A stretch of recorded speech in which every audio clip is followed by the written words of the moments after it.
Deputy CM के चेहरे मुकेश सहनी ने इंडिया न्यूज से खास बातचीत की है। बिहार की सियासत पर मुकेश सहनी की क्या रणनीति है, आइए आपको सुनवाते हैं। बिहार चुनाव में जीत का सहनी फॉर्मूला क्या है, ये भी आपको दिखाएंगे। आज के इस शो में हमारे साथ एक ऐसी शख्सियत हैं जो बॉलीवुड के एक सेट डिजाइनर से होकर के राजनीति में आए और उसके बाद राजनीति से आज डिप्टी सीएम के चेहरे तक का सफर तय कर चुके हैं। बात हो रही है वीआईपी यानी विकासशील इंसान पार्टी चीफ मुकेश सहनी जी की। बहुत बहुत स्वागत है हमारे साथ न्यूज़ एक्स में बात करने के लिए। ये जो एक पूरा सफरनामा रहा आपका, ये मैं समझती हूँ कि मल्लाह कम्युनिटी के लिए खास करके और किसी भी गरीब बेटे के लिए, बिहार के बेटे के लिए, दरभंगा के बेटे के लिए एक मिसाल आपने कायम की, उनको एक आपने एस्पिरेशन दी, एक उम्मीद दी। इस सफर के बारे में बताइए, क्या सोचते हैं आज डिप्टी सीएम का चेहरा बने आप? नहीं, देखिए, मेरे बस में तो था नहीं कि मैं कोई बड़ा घराना में जन्म लूं, और मैं गरीब परिवार, मछुआरा परिवार में जन्म लिया और बचपन बहुत अभाव से बीता। उसके बाद 18 साल की उम्र में एक परिस्थिति के कारण गांव छोड़कर मुंबई जैसे शहर में गया। वहाँ मेहनत किया, मजदूरी किया, महज 900 रुपये महीने पे नौकरी करके और वहाँ पे काम करके, और फिर एक फिल्म में काम करने का मौका मिलता है एज ए सेटिंग बॉय, मतलब वहाँ सेट पे काम करने के लिए एज ए लेबर। और वहाँ से मैं अपने करियर को स्टार्ट करता हूँ और बहुत ही अच्छा काम करते करते लास्ट फिल्म मैंने बजरंगी भाईजान पूरे फिल्म मैंने की। और देवदास में आप ऐश्वर्या राय और शाहरुख खान जी के साथ फोटो भी खिंचवा रहे थे। वो भी एक समय था। वो भी एक समय था। हाँ। और उसके बाद मैं और बेहतर काम करने लगा। हजारों लोग हमारी कंपनी में काम कर रहे थे और दिन रात काम हो रहा था और ये अच्छी जिंदगी जी रहे थे। उसके बाद मैं बिहार में जब लौट के मैं आया। लौट के क्यों आए, ये भी एक अपने आप में एक बात है कि क्यों आप आए? महीना है, छठ पूजा का समय था, छठी मैया ने हमें बिहार बुलाया जी। और छठ पूजा करने के लिए मैं बिहार आया। और बिहार में आया तो लोगों से मिला, मुझे अपनापन एहसास हुआ, क्योंकि वहाँ शहर में रहने के बाद आपके पास एक बहुत बड़ा प्रेशर होता है कि हजारों लोगों का काम जब आपके पास कर रहे हैं तो उनकी हर महीने में सैलरी देना बहुत एक बड़ा अमाउंट होता है जो हर महीना उनको चुकाना है, और उतना ही आपके पास एक प्रेशर होता है कि इतना पैसा हमें हर महीना कमाना है। तो मैं जो वहाँ पे एक मशीन बन के था कि मुझे हर महीना इतना रुपया कमाना ही कमाना है, और जिंदगी जो है सुकून से नहीं कटता था। पैसा आ रहा था, अच्छे गाड़ी में घूम रहे थे, अच्छे घर में रह रहे थे, लेकिन एक सुकून जो होता था वो नहीं मिल रहा था। लेकिन गांव आने से मुझे सुकून मिला और मुझे अपनापन भी बिहार में मिला। और मैं देखने लगा कि लोग चांद पे घर बनाने के लिए सोच रहा है, लेकिन आज भी हमारे लोगों के लिए धरती पर रहने के लिए घर नहीं है। और मैंने फिर अपने समुदाय के लिए, अधिकार के लिए मैं लड़ाई लड़ने लगा। इसी के पे मैं आपको थोड़ा रोकूंगी। जिस तरीके से जिस आप कम्युनिटी से आते हैं, वो जो व्यक्ति है वो आज भी मतलब हेलीकॉप्टर का सपना नहीं देख सकता है। आपको देखता है हेलीकॉप्टर में, लेकिन वो नहीं देख सकता है। उसके ऊपर तो खैर छत भी नहीं है कई लोगों के ऊपर।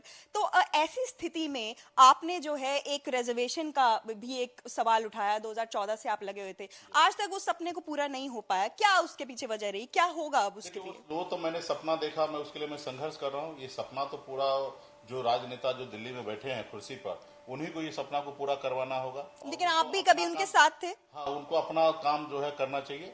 देखिए, देश एक है, देश के संविधान एक है, देश के प्रधानमंत्री एक है, देश के गृह मंत्री एक है। अगर बंगाल में अगर निषाद समुदाय के उपजाति, चाहे वो बिंद, बिलदार, मुनिया, मलाह, चाय, तियर, बरबर, गोरी, निषाद के 22 उपजाति है, अगर वहाँ एससी में अगर दर्जा मिला हुआ है तो बिहार में क्यों नहीं? जब दिल्ली में आरक्षण है तो बिहार में क्यों नहीं? लेकिन आप उनके साथ भी काम किए, क्यों नहीं हो पाया? झारखंड पहले एक ही राज्य हुआ करता था, तो मैं उनके साथ 2014 में मैं कनेक्ट हुआ। उन्होंने 2014 में मुझे एग्रीमेंट करके साइन करके दिए। अच्छा। मैं आपके एजेंडा पे मैं काम करूंगा। मैं उनके साथ रहा। किसने किया ये? बिहार प्रदेश मंगल पांडे जी ने का साइन किया। उसके बाद उन्होंने वादा को पूरा नहीं किया, तो फिर 2015 में देश के गृह मंत्री जो आज जो है अमित शाह जी, उन्होंने वादा किया कि हमें 2015 में मदद कीजिए, मैं आपका ये काम करूंगा, क्योंकि ये मैं दिल्ली में मैं सरकार में हूँ, चुनाव के समय तो नहीं कर सकते, लेकिन चुनाव के बाद हम जरूर करेंगे। मैंने 2015 में भी उनको हमने मदद कर दिया और उन्होंने नहीं किया। तब हमने 2016 में हमने अपना रास्ता अलग चुना और 2017 से हम लगातार काम करते करते 18 में पॉलिटिकल पार्टी हमने बना लिया। और हमें एहसास हुआ कि जो हम इन लोगों को कह रहे राजनेता को काम करने के लिए, वो काम हम भी कर सकते हैं, सिर्फ उस जगह पहुंचने की आवश्यकता है। और उस जगह पहुंचने के लिए बाबा साहब भीमराव अम्बेडकर ने कहा कि रानी के कोख से बच्चा जो जन्म लेता है वो राजा नहीं बनेगा। अब देश का, चाहे वो देश के प्रधानमंत्री हो या राज्य के मुख्यमंत्री हो या एक वार्ड सदस्य क्यों ना हो, वो वोट के दम पे बनेगा। तो जब हमारे पास 11% वोट है तो हम क्यों किसी के पीछे घूमेंगे? तो इसलिए हमने पॉलिटिकल पार्टी बना ली। यही एक वजह है कि लेकिन ऐसा हुआ नहीं था, क्योंकि कहा जा रहा था कि फ्रेंडली फाइट की नौबत इसीलिए आई क्योंकि कहीं ना कहीं आप मान नहीं रहे ऐसा थे। बात नहीं, ये बाहर जो भी हो, अगर ऐसा नहीं होता तो जबरदस्ती हम किसी के गले पे छुरी रख के थोड़े कर बुलवाए। और उसके बाद ये दीपांकर सहमति जी से ने हुआ जो है मध्यस्थता की और आपको राहुल जी का फोन कॉल भी आया, नहीं, देखिए तभी प्रेस कॉन्फ्रेंस कैंसिल हुई। आप गठबंधन में होते हैं, देखिए एक घर में परिवार में मियाँ बीवी में भी आपस में नोकझोंक होते हैं और उसके बाद बीच में कोई ना कोई आते हैं कि भाई जो हो गया और आगे बढ़ना है।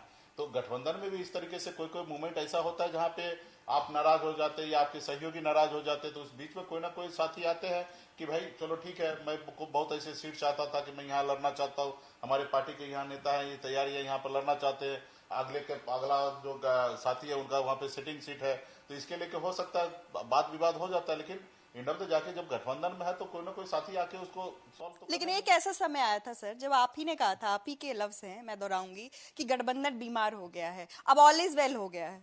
ये मैंने कहा, जो सच्चाई है वो मैंने कहा कि जो गठबंधन है अस्वस्थ हुआ है और इसको बहुत जल्दी हम स्वस्थ कर लेंगे। तो ये चीजें उस समय में था सिचुएशन, तो हमने आपको कहा, हमने तो छुपाया नहीं।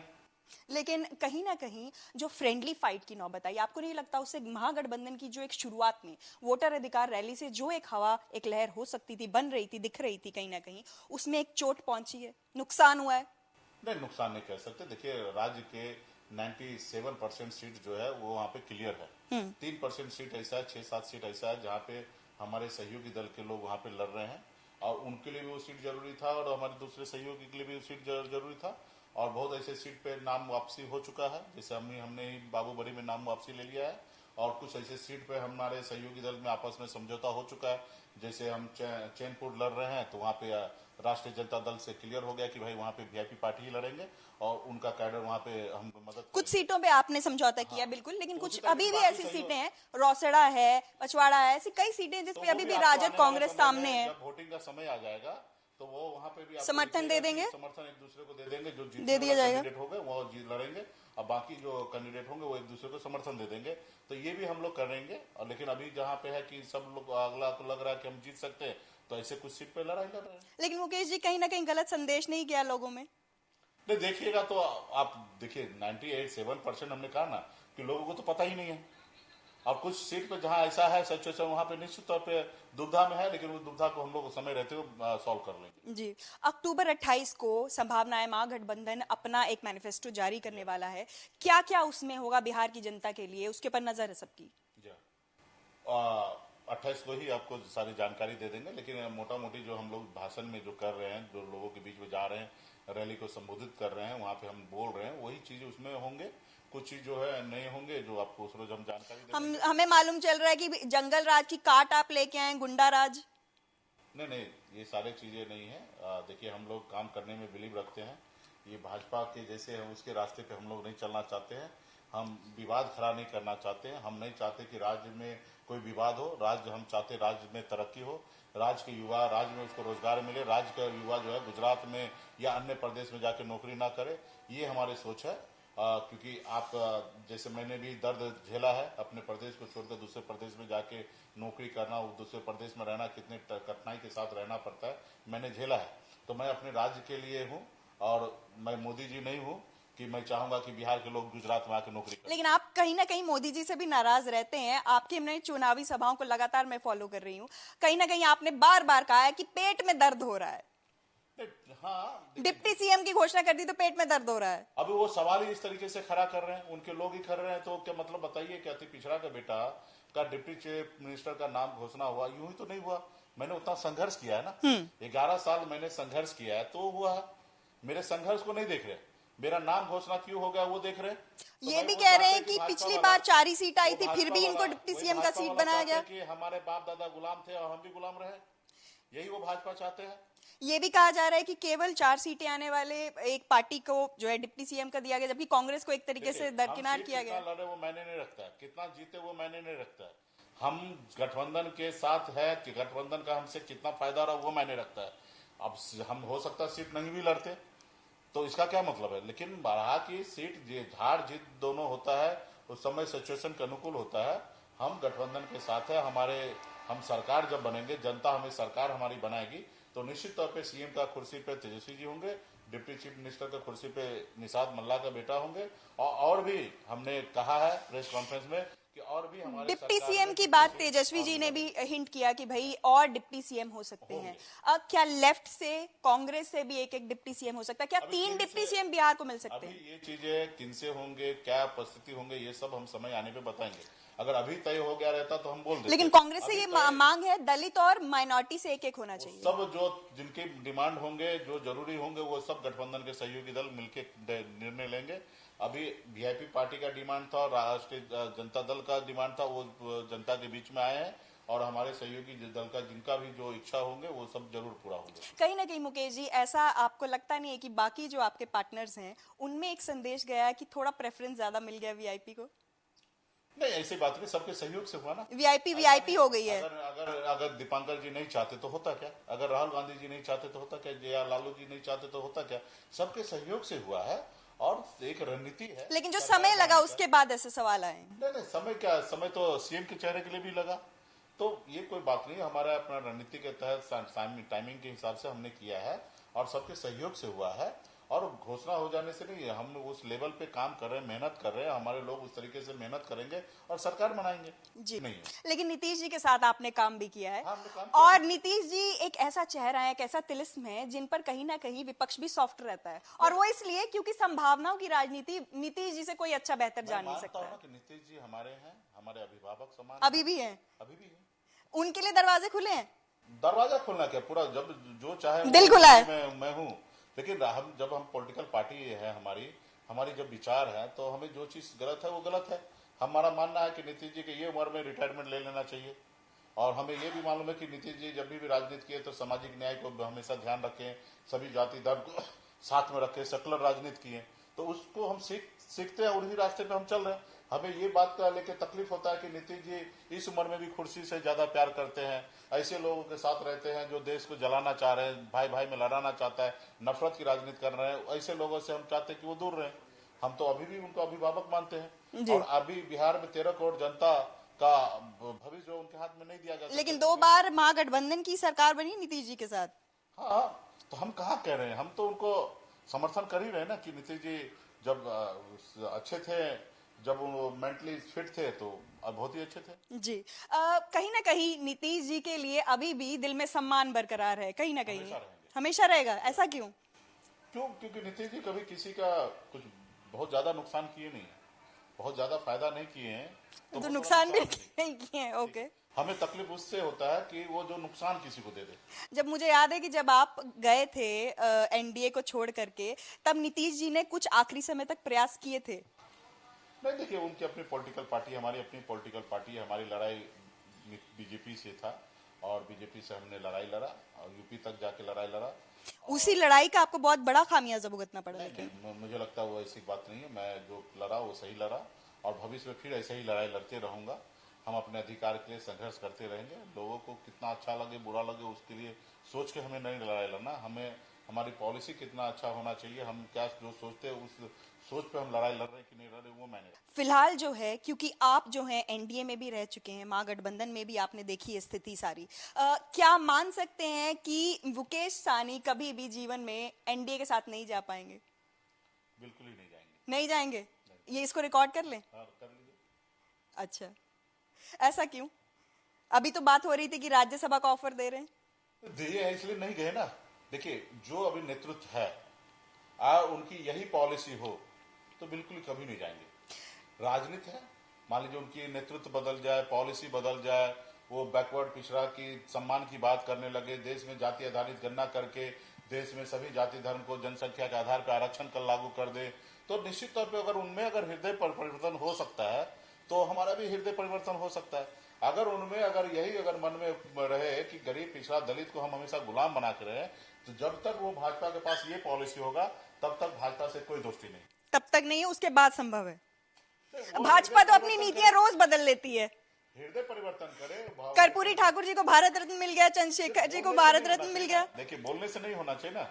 यही भाजपा वाला कर्पूरी ठाकुर जी को कितना गाली देते थे। ठीक है, सिर्फ बोलने से नहीं होना है ना, करना चाहिए। सारे आइकॉन्स पे अपना कब्जा कर लिया है। कर लिए, लेकिन उसके अगर पीछे जाएंगे तो आप दिखाएंगे, हम लोग पिक्चर बना रहे हैं। अच्छा, कौन सी पिक्चर है ये? पिक्चर में बताइए जरा। भाजपा जिनको अभी अपना बाबूजी मान रहे हैं ना, हाँ, हाँ। तो उसके ऊपर भी पिक्चर बनाएंगे। उसका क्या थीम है? तो दिखाएंगे अच्छा, कि पहले क्या कहते थे और आज क्या कह रहे हैं। विरोधाभास। हाँ?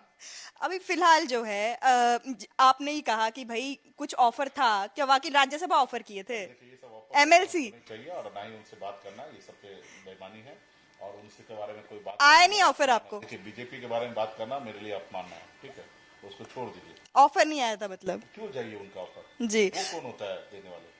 अब फिलहाल जो है महागठबंधन की सरकार में अगर डिप्टी सीएम आप बनते हैं तो क्या एक सपना होगा जो आप पूरा करना चाहेंगे? देखिए, मेरा एक बड़ा जो सपना है कि बिहार में सरकार हमारे बनने के बाद हमारे बिहार के युवा बिहार में कैसे उसको रोजगार मिले, बिहार से दूसरे राज्य में ना जाना पड़े, वो भी मिनिमम सैलरी के लिए। देखिए, बिहार बहुत बड़ा राज्य है और हर किसी का इच्छा है कि बॉम्बे, दिल्ली, कलकत्ता, बड़े बड़े शहर में देश दुनिया में जाके काम करे, वो कर सकते हैं। लेकिन एक मामूली जो होता है कि 10,000, 12,000, 15,000 रुपया का घर चलाने के लिए जो दूसरे राज्य में जो भटकना पड़ता है, मेरा इच्छा है कि वो ना भटके, उसको वो रोजगार जो है बिहार में कैसे हम लोग दे सकते हैं, वो चाहे वो डेयरी इंडस्ट्री में को डेवलप करके हो या फिशिंग इंडस्ट्री को डेवलप करना हो या अलग अलग सेक्टर है, फूड प्रोसीजर है, तमाम ऐसे चीजें में कैसे उस राज्य को हम ऐसा डेवलप करें कि जो मिनिमम जो लेबर वाला काम के लिए दूसरे राज्य में ना जाना पड़े। गवर्नमेंट जॉब का एक बहुत बड़ा एक आश्वासन दिया गया है महागठबंधन की तरफ से, लेकिन कहीं ना कहीं एनडीए उसमें एक सवाल उठा रहा है कि भाई ये कैसे होगा? वही बात है ना कि उनको पता है कि नहीं होगा, हमें तो पता है होगा। कैसे होगा समझाइए जरा फॉर्मूला। देखिए, ये ऐसे यूं ही ऐसे बैठ के हम आपको ब्लूप्रिंट अपना दे दे तो फिर हमारे तो कॉपी कर लेंगे, छुपा के रखेंगे। सवाल ही नहीं पैदा होता। जो सीक्रेट प्लान हमने बनाया है वो सीक्रेट प्लान कैसे भाजपा को दे दूं? इसमें बहुत ऐसी चीज है, हम करेंगे। हम अगर 5 साल में नहीं करेंगे तो हमसे सवाल जरूर कीजिएगा जी। आप लिख के रिकॉर्ड कर लीजिए, 5 साल में अगर ये नहीं कर पाएंगे तो आप हमसे सवाल जरूर कीजिएगा।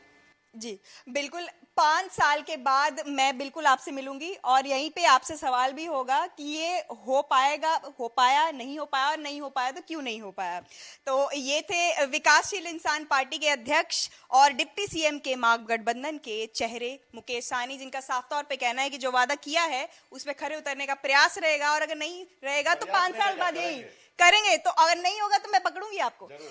तो इनसे आगे भी बातचीत जारी रहेगी। 10 लाख रुपए का जुर्माना आपको देंगे। बिल्कुल, थैंक यू।